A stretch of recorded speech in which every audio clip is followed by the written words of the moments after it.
này ông bé phải phê được liền quỳ pro tục tục đỡ gật ấy cái nhiều phải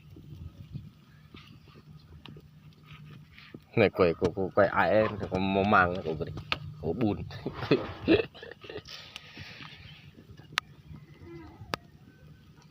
trời kho gợi kho mà thơm có mãi kho vậy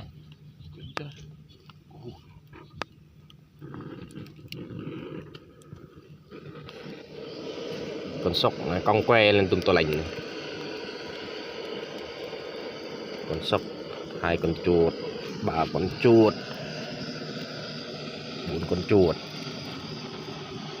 quay hẹp để là quay hẹp này